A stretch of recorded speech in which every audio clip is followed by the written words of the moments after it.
everyone. Welcome to Sugar in the City. My name is Tanya Shea, and today we're going to talk about love and marriage. I am here, and I am going to interview Mrs. Bernadette Watson and Thomas Watson. They've been married for 49 years. They're both retired from the city of Cincinnati, and I want them to give us some advice on what it takes to sustain love, because nowadays love is disposable. People aren't committed to each other. They aren't loyal to each other. And so we're just going to get some good advice from a seasoned couple. So we'll just start with asking Thomas, tell me your story. How did you meet Miss Bernadette 49 years ago? Actually, it was 54 years ago. 54? Yeah, we've been married 49. Wow. Met her at Seven Lock Junior High School. My first day there, I really didn't know anyone in the school because I just transferred from Porter Junior High School down in the West End. Seven Lock is in Avondale. It's in Avondale, Redmond, Rockdale. It no longer exists, but it's right there where the Lincoln statue is. That's where the school was. Okay. And my first day in school, I was in this class, and being a new kid in class, everyone was like, oh, the women were excited, mostly. They were excited to have you there? Yeah, I mean, seriously. I mean, look. He was tall. You know what I'm saying? All the other guys at Avondale stayed short. So the bell rang for to go to pass the first class. I knew nothing about the school layout or anything. My friend, who is still my friend today, we were walking to the class, and she and her best friend Phyllis Appleton, who is now deceased, were coming down the steps. And he says, and I'm just looking around, and he says like, oh, there's Bunny and Phyllis. I'm going like, where? And he pointed like that, and they waved. And we were at the bottom, they were at the top, and I said, damn, she is pretty. I said, you know her?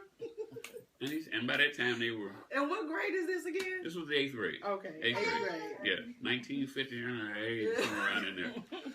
And we didn't really have a chance to really talk or anything because it was brief. And I said, damn, man, she got a pretty smile. I had no idea she was tall. Had no idea she was skinny. Had no idea she had no breasts, no butt, no legs.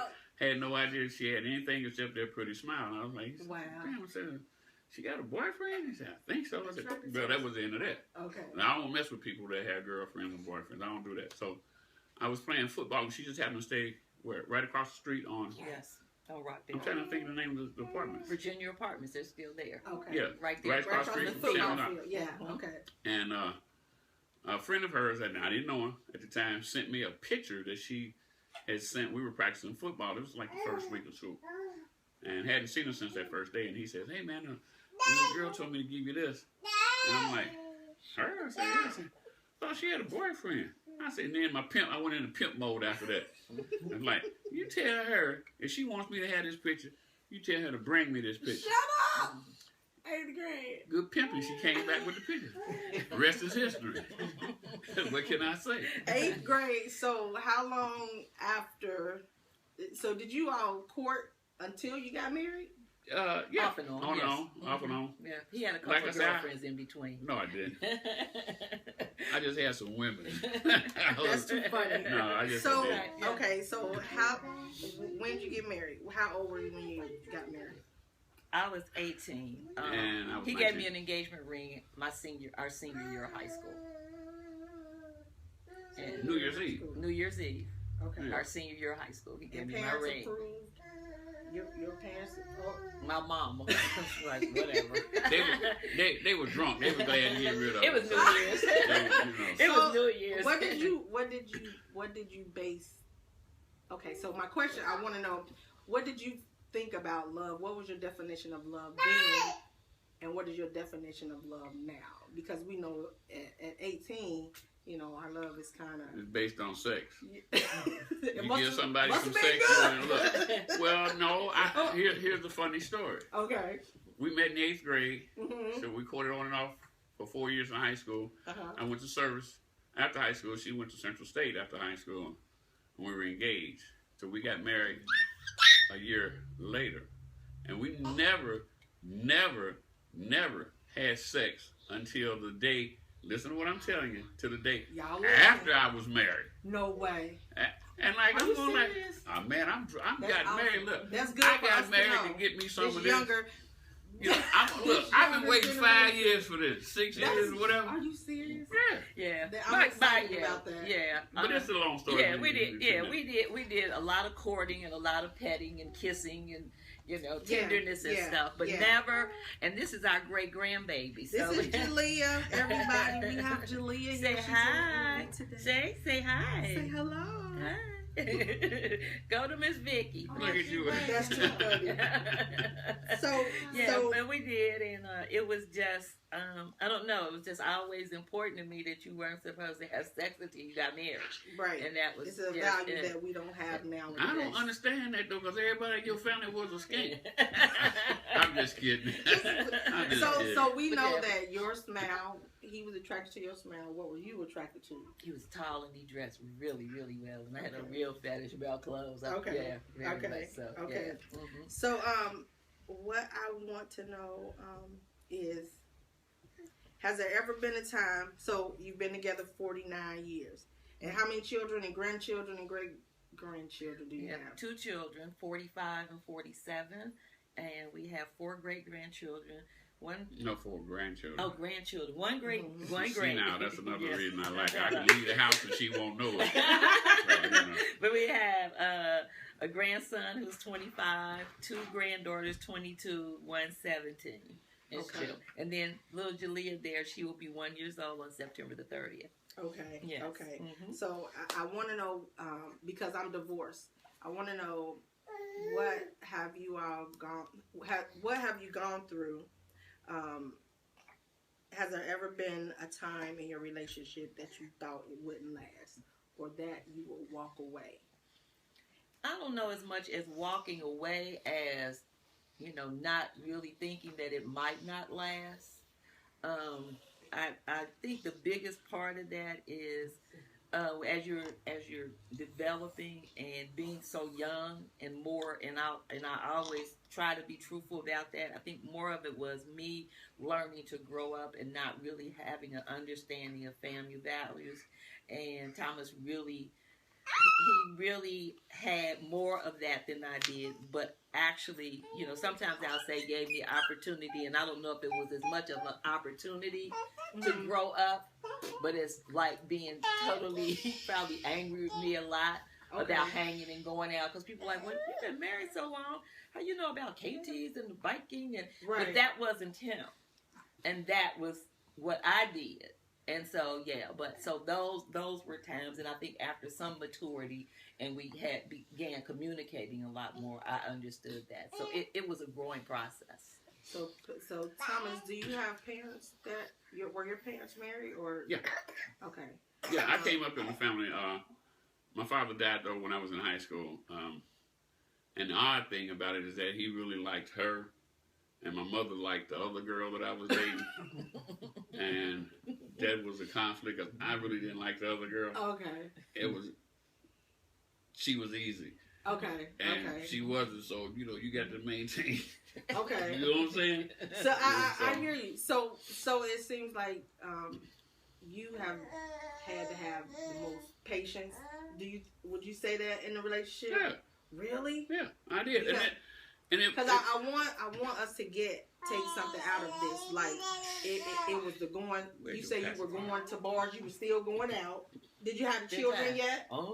You had the children? Yeah, and I'll tell people a lot of times, my children are very close to their father, and a lot of their real nurturing came from him. Wow. And he was really much of a nurturer. I was raised, my grandmother, she owned her own business, and she pretty much raised me. My mom, she traveled a lot and was gone a lot. So my grandma raised me, and my dad was never around or supportive. But Thomas really gave me what the sense of family meant. Wow. And I had to learn that. I could not even cook. I think what I hear that's valuable is that, Thomas, you gave her space and time to grow. Exactly. Did you ever feel like it was going to be a time where it was like, is this going to change? I mean, you know what I'm saying? Because so for me, in my past relationship, my ex-husband, I was thinking, it's almost, I waited 4 years. I'm like, is this ever going to change? Is this behavior ever going to change? To accommodate me, to help me. So I'm saying, what made, I mean, did you ever think, like, is this gonna end? Is she gonna? Well, I don't really know how to answer that other than You just kept. I didn't put a time frame on it or a timeline. I didn't put any pressure on it. I just knew that there was something that was different. And I remember she used to, I would always get off work from, hey, shut up 1 second. I mean, I would always get off work before she did. Okay. So I would always get the mail.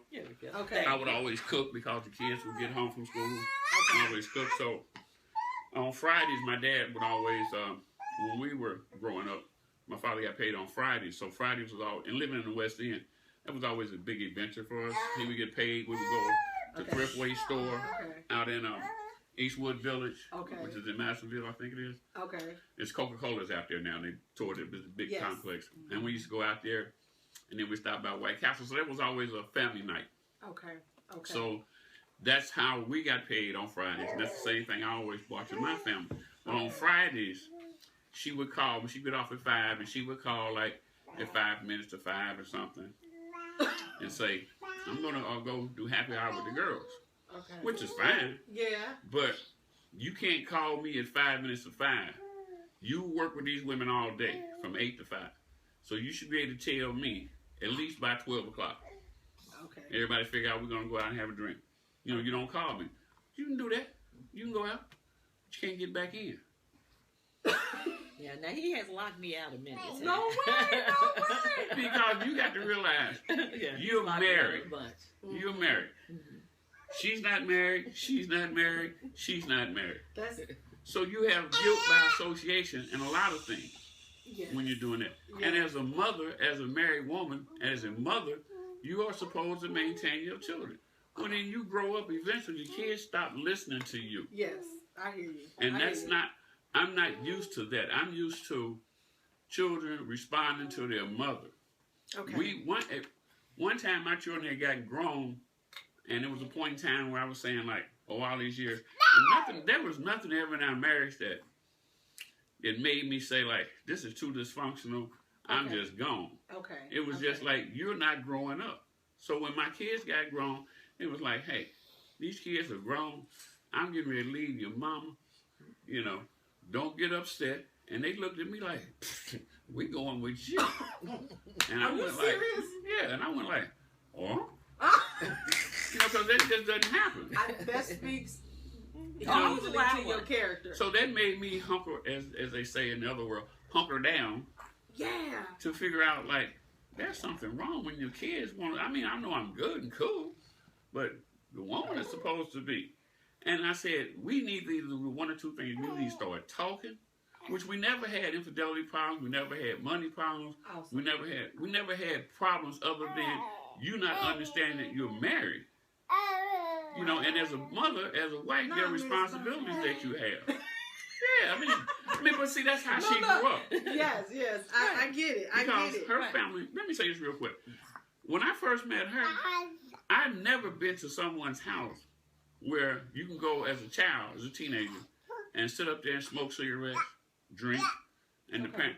You try to do that in my house, you couldn't even have anybody in my house past X o'clock, whatever that might be, 4, 5, 6, 7. I get it. So I get it. when I saw all of that, I was saying, like, this is like really dysfunctional, but it was something different in her.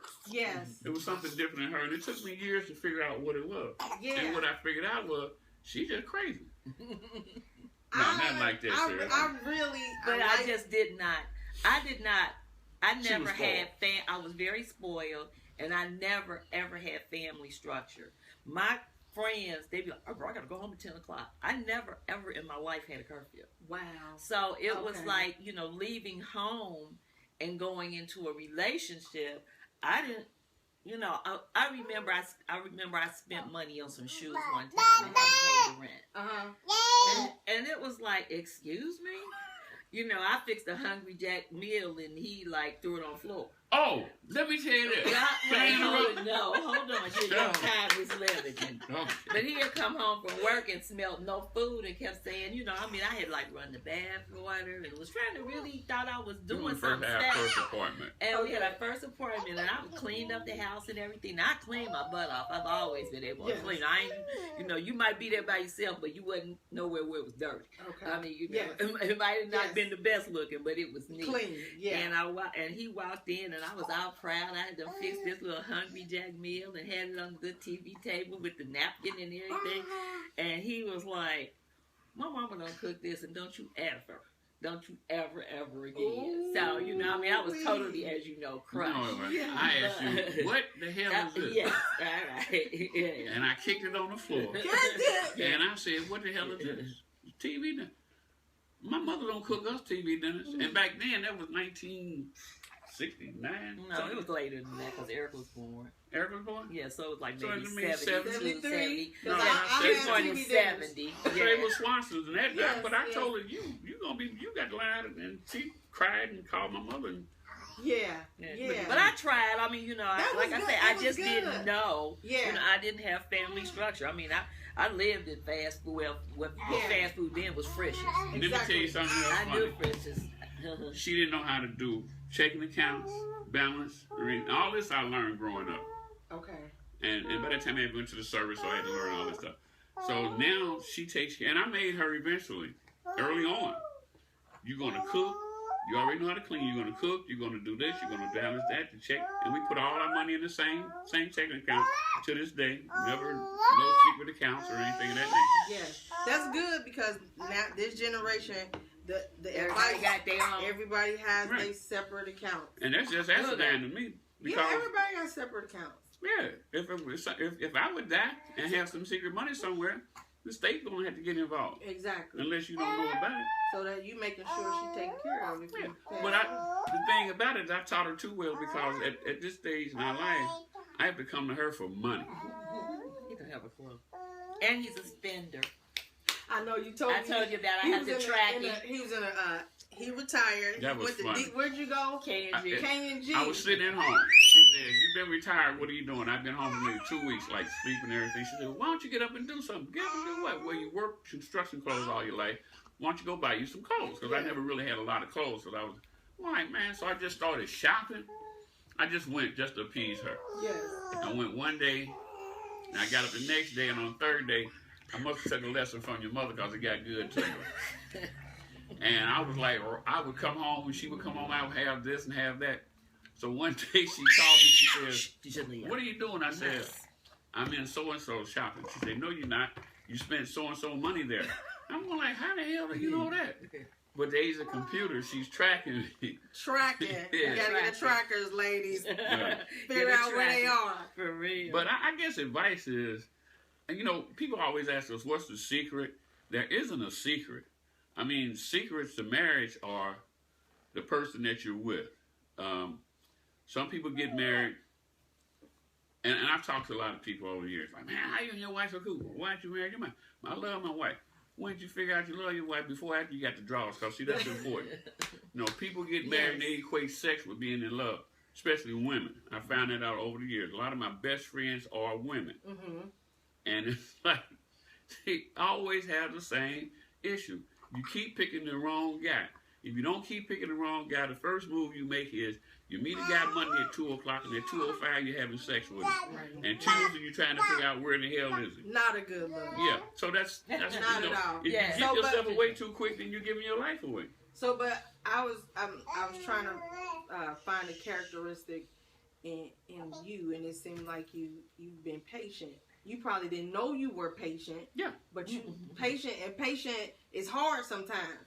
Like you said, you got to a point and it's like, okay, I'm leaving, and the kid's like, you going with me, but you have been patient all up until that point. Is that when you decided? Reality struck in. Yeah. Yeah, like my kids don't even like me. Okay. Yeah, Okay.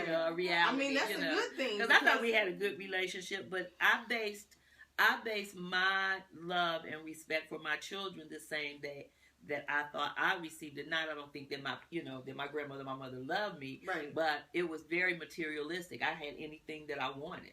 And that's, I mean, I struggled to make sure my kids had anything they wanted. Okay. I mean, whatever it was. I mean, Yes. you know, leather, shoe, whatever. It didn't matter. Okay. So that, you know, that takes time to understand that there is a difference between both. Between love and the way, understanding the way that love is supposed to be given. Okay. That you're supposed to love me whether I can give you something or not.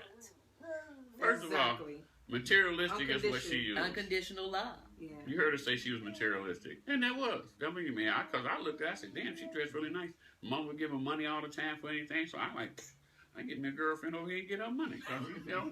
But like, how materialistic can you be when you live in the projects? Listen to what I'm saying. Where's the You live in the projects and you have a baby grand piano in the projects that you can't even play chopsticks on. Serious? Yes. And a pool table. Yes. Now, can you imagine? And you know how many people grew up in the projects in 4 rooms? Wow. But I was patient because I learned that on my father's side, the family side, it was male dominated. And all my father's uncles and cousins and stuff, I would see multiple women, abuse. I would just see all. And then on my mother's side of the family, I would see the education, the marriage. Mm-hmm. So when my father having died early on me and not bringing me totally into manhood, I learned my manhood from when I went to the service, when I got out of the service, out in the street. Mm-hmm. You know what I'm saying? But I still wanted what I have now. That's good. And I often say, I tell her all the time, I have the best wife in the world. That's awesome. And if nobody else believes but her, that's all that counts. Because I need $50 next week. But you know, I think the other thing is, and you talk about the newer generation, and I think about that with an awful lot of young ladies that I see, and so often very different than my generation. And I know when I was growing up, there were young girls who were having babies and everything, but not as openly and prevalent in meaning. I mean, we couldn't even go to school pregnant. Exactly. You know, you'd have to go to night school and graduate and things. But also, it has become to a place now that you have generation after generation of women coming up that are growing into women and who have never had an opportunity to have anything and not have any men, or some not even having mothers who raised them. You know, you be 14 or 15 years old and you somebody's grandma at 22. Exactly. You know, and it makes a difference. So, you know, when you do that and you have so much responsibility, you look for love anywhere you can get it. I tell people all the time, you could go to Winton Terrace at the first of the month and see Cadillacs and SUVs, and baby, by the 15th, you can't get a ride to the grocery store to buy Pampers. So, you know, whenever I can get it, I'm going to take it. Okay. You know, whenever I can get it, I'm going to take it. Okay. Yeah. So, you know, I think it makes a difference with young people nowadays. And those who are fortunate enough to find relationships, you know, I don't know, you know, things become so financial oftentimes, you know, and I tell people all the time, you know, when it was good and we had it popping in our life, it was good. Okay. So when it got bad, I wasn't getting ready to go nowhere. Good. We just had to make it through the rough time. Oh, that's good. I read something somewhere where a woman was telling women, like, he's not a bank. I mean, he's not a bank. He doesn't owe us anything. We're married, so we should go through the good and the bad times with him, because we want to just get up and leave. He can't do this for me, so I'm out of here. But I think this conversation is good because we're talking about sustaining, maintaining, and going through. Yeah. And if you stand somewhere, you stand in a church, and you know, however much I understood it, I always remember my grandmother told me, she said, remember what you said, for better or worse. Just remember that. You know, well, it kind of plopped and flipped in and out, but as I continued to grow and mature, you know, that became very important to me. For better or for worse. Yeah, because if it's bad, and you know, because when it's good, we popping. You made a commitment, right? Yeah, and it's like, and then like you run up out of here. I mean, you know, the divorce rate is ridiculous to me. Yes. You know, people get married and get divorced like they at the grocery store. I mean, I know people. I have a girlfriend up the street. Her daughter, she spent thousands and thousands and thousands of dollars on her daughter's wedding. She wasn't married 6 months. Yeah. I'm like, like, excuse me? Not agreeing. That's Exactly. good. Yeah. Well, you know, one reason we're still together is because I told her years ago, if you ever try to leave me, if you stand still, I'm going to stab you. If you run, I'm going to shoot you. So that kind of sustained our marriage. Okay, tell me, do you all have a favorite song? Several. God. Oh, God, yeah. Whispers. We had a hard time doing that when we renewed our vows for our 40th. Okay. We had a hard time trying to find music to work. But yeah, the Whispers is probably one of our favorite groups with numerous songs. Can you think of a song that you might, when you think of her, it just says everything, or vice versa? Well, yeah, but it's yeah, okay. Is this a child show? I mean, it's a grown-up show or whatever it is. But I here's the best way. Kim has a new CD out. Okay. And I've been telling her this for the last couple of weeks, getting into the song, and it's the phrase in there that says, how does it feel to know you're everything to me? Wow. And he asked me the other day. And she said, it makes me feel happy. And I went like, like that's it. All right. I mean, that all this stuff we've been through all these years, you remember one night you said, we were talking and you said, when we said, oh, I see what's what it was because I remember now. Yeah, I guess so. I threatened you, didn't I? But go ahead. She responds to threats. But that's what she said. It makes me feel happy, but the answer that she's going to give you is the answer that she should have given, that she eventually did when I told her. You were the one that told me this years ago. She had to think about it. Go ahead. Okay. Yeah, he makes me whole. Wow. Yeah, that's awesome. And that's I make her she whole, does too. not a hoe. That's right. He adds to your life. Yes. Right. Yeah, He very adds much. to your Yes, life. yes, yes. And we add the both. I mean, I really depend on her. Yes. She gets on the nerves. I get on her nerves, but it's mental. It's like, why don't you clean your clothes up? That's what you're going to do. You don't want me to do anything. She doesn't let me do anything. And so I become dependent and lazy. Okay. But I know my greatest awesome. fear is if she would leave before me, and we talk about this all the time, I would just be lost because, not that I can't do anything, I'm so used to somebody that cares for me doing it for me. And it's a lot different when you do, not that you don't care for yourself, but it's a lot different when someone who really put their heart and soul into a relationship, a marriage, a family. Let me add as we get to the end of your long time. Yeah, I talked to her. But what I wanted to say, one of the things I think about often that is very important, whichever spouse, whether it be me or whether it be him or the man or the woman in a relationship, you hope and wish that you grow old together. But you also want someone who when you're not capable of taking care of yourself, that somebody will be there for you. And I think when you talk about companionship, that's very, very important. So I know if I don't ever have to worry about him.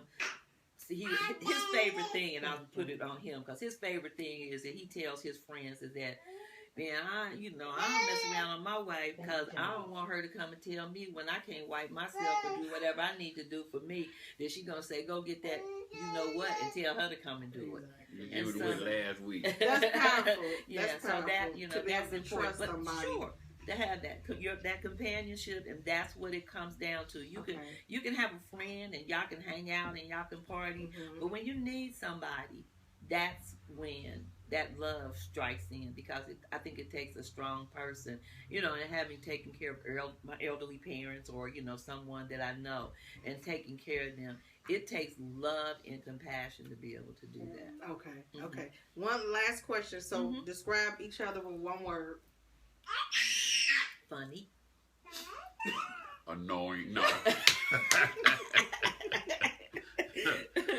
Wow, that's one word is hard to describe her. I know. I just say everything. Everything. And he makes you whole. Yeah. So stop it.